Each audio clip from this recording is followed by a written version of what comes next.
धन्यवाद, बहुत धन्यवाद। तो आज सुजलॉन एनर्जी की बात करने वाले हैं हम। आप ये बताइए कि इस पूरे शेयर में आखिर चल क्या रहा है। देखिए, जैसे आपने कहा आज इसमें 5% का अपर जी सर्किट लगता हुआ दिखा है। पिछले 5 दिन से आप देखिए लगातार इसमें गिरावट हो रही थी। नीचे के सर्किट नहीं लग रहे थे, कुछ एक दिन ऐसे भी थे जब सर्किट लगे थे, लेकिन 5 दिन की गिरावट से ये शेयर उभरता हुआ नजर आया और आज इसमें अपर सर्किट लग गया। 5 दिन में आप गिरावट देखेंगे तो 69 रुपये 32 पैसे से लेकर 54 रुपये 3 पैसे तक का सफर इस स्टॉक ने तय किया है, जिसमें ये करीब 22% के आसपास गिरा था। 6 नवंबर को ये लेवल था 69 रुपये 32 पैसे का और कल का अगर आप क्लोजिंग देखेंगे तो 54 रुपये 3 पैसे की थी। तो 22% के आसपास ये स्टॉक गिर चुका है। 52 वीक हाई से भी देखेंगे तो करीब 34% के आसपास की गिरावट ऑलरेडी स्टॉक में हो चुकी है, क्योंकि 16 सितंबर वो दिन था जब इसने अपना 52 वीक हाई बनाया था। 86 रुपये 4 पैसे ये लेवल है, जिससे गिरता गिरता ये शेयर 54 रुपये 3 पैसे तक आ गया। तो 34% की गिरावट इसमें हायर लेवल से ऑलरेडी देखने को मिल चुकी है। तो पहले आपको बताता हूं कि स्टॉक में आखिरकार गिरावट क्यों हुई है, फिर समझेंगे कि अब चलने की वजह क्या है। देखिए, गिरावट के पीछे कई सारे फैक्टर्स हैं। देखिए, 8 नवंबर को एक ऐसा इंसिडेंट हुआ था, एक ऐसी खबर आई थी जिसके बाद से हमने देखा स्टॉक में लगातार गिरावट ही हो रही है। इनके जो न्यू बिजनेस के सीईओ हैं ईश्वर चंद मंगल, उन्होंने अपने पद से इस्तीफा दे दिया था। और इनफैक्ट आप देखेंगे तो ये जो सीईओ हैं इनके न्यू बिजनेस के, वो काफ़ी लंबे समय से कंपनी के साथ मौजूद थे। वो इनफैक्ट एसएमपी भी हैं, यानी कि सीनियर मैनेजमेंट पर्सनल भी हैं, कंपनी के साथ लंबे टाइम से थे। इनफैक्ट 28 साल उन्होंने कंपनी के साथ बिताए हैं और 28 साल कंपनी के साथ बिताने के बाद अगर कोई एकदम तुरंत प्रभाव से इस्तीफा देता है तो जाहिर सी बात है थोड़ी सी चिंता तो ज़रूर किसी भी कंपनी को लेकर होती है। जब वो स्पेशली एसएमपी हो तो और भी ज़्यादा फिर दिक्कतें आने लगती हैं। उसके साथ साथ आप देखिए वेंचुरा सिक्योरिटीज़ की एक रिपोर्ट आई थी जिसमें उन्होंने 69 रुपये का लेवल था जहां पे ये रिपोर्ट बताई थी और उन्होंने सेल की रेटिंग दी, यानी कि बिकवाली करने की राय दी थी। और उनका मानना था 50 रुपये तक गिरता हुआ ये शेयर जा सकता है। 86 रुपये से गिरना शुरू हुआ था, 69 रुपये आ गया था। उसके बाद उन्होंने कहा था 50 रुपये तक की और डाउनसाइड स्टॉक में और देखने को मिल सकती है। पॉजिटिव्स थे, उन्होंने माना इस चीज़ को कि ऑर्डर बुक बहुत स्ट्रांग है, ग्रोथ भी काफ़ी अच्छी आ रही है, ये company market leader position enjoy कर रही है। ये सारे पॉजिटिव हैं, लेकिन कुछ कंसर्न्स भी उन्होंने रेज किए थे अपनी रिपोर्ट में, जिसमें उनका कहना था पहली बात तो कैश फ्लो जनरेशन, ये दिक्कत की बात है।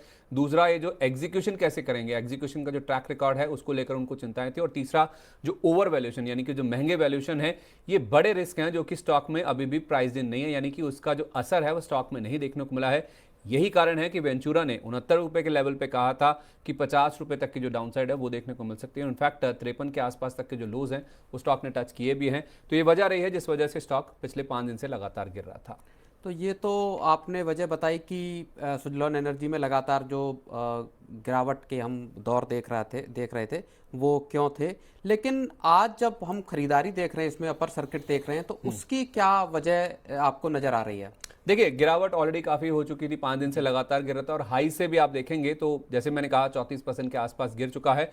और अभी भी आप देखेंगे पॉजिटिव आपको ज़्यादा नजर आएंगे, जिसमें सबसे पहले आप तिमाही नतीजे ही देख लीजिए। इनके नंबर्स जो आए थे वो बेहद शानदार रहे थे। आप इनका मुनाफा देखिए, 102 करोड़ वाला मुनाफा बढ़कर 200 करोड़ रुपए के पार चला गया। ऑलमोस्ट 96% के आसपास की बढ़त इन्होंने दर्ज की थी। रेवेन्यू में भी देखिए 48% के आसपास का जंप था, 2093 करोड़ का नंबर आया। 1417 करोड़ रुपए इन्होंने पिछले साल की इसी तिमाही में क्लॉक किया था। तो वहां से आप देखिए तो ग्रोथ काफ़ी अच्छी देखने को मिली है। और उसके साथ साथ एक जेएम फाइनेंशियल की रिपोर्ट आई थी जिसमें उनका कहना था कि स्टॉक 81 रुपये तक जाता हुआ नजर आ सकता है। उन्होंने अपनी बाय रेटिंग को मेंटेन किया था।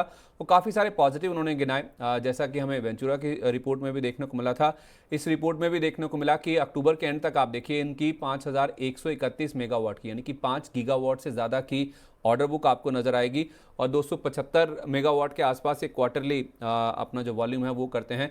तो अगर साल में 1100 मेगावाट के आसपास भी अगर मान लीजिए पूरा करते हैं तो अगले 4-5 साल की जो ऑर्डर बुक है वो कंपनी के पास ऑलरेडी मौजूद है। दूसरी तिमाही के नंबर जो इन्होंने रिपोर्ट किए थे उसमें अगर आप माफ़ कीजिए पिछले साल की अगर आप दूसरी तिमाही की बात करें तो महज 1600 मेगावाट के आसपास की ऑर्डर बुक थी। तो आप देखिए 3 गुना से ज़्यादा इनकी जो ऑर्डर बुक है उसमें ऑलरेडी जो ग्रोथ है वो देखने को मिल चुकी है। और जैसे मैंने कहा 275 मेगावाट के आसपास ही एक क्वार्टर में करते हैं। तो अगर मान लीजिए 1100 मेगावाट एक साल में ये करते भी हैं तो अगले 4-5 साल के आसपास की ऑर्डर बुक ऑलरेडी इनके पास है। और हाल फिलहाल आप देखिए जो पीएसयू ऑर्डर्स हैं, पीएसयू टेंडर्स हैं, उनके लिए भी बोली लगाने के ये योग्य हुए, जिस वजह से आप देखिए एनटीपीसी ग्रीन से इनको अब तक का इंडिया का सबसे बड़ा जो विंड पावर प्रोजेक्ट है 1166 मेगावाट का, वो इनके हाथ लगता हुआ दिखा है, जिस वजह से हम देख रहे हैं कि इनकी जो ऑर्डर बुक है वो बेहद मजबूत आपको नजर आ रही है। और शायद यही कारण है कि दूसरी तिमाही का आप शेयर होल्डिंग पैटर्न भी उठा के देख लीजिए, आपको एफआईएस का जो हिस्सा है वो बढ़ता हुआ नजर आएगा। एफआईएस ने अगर आप देखेंगे तो करीब करीब 30 करोड़ शेयरों की, जो कि 2.25% के आसपास हिस्सेदारी बनती है,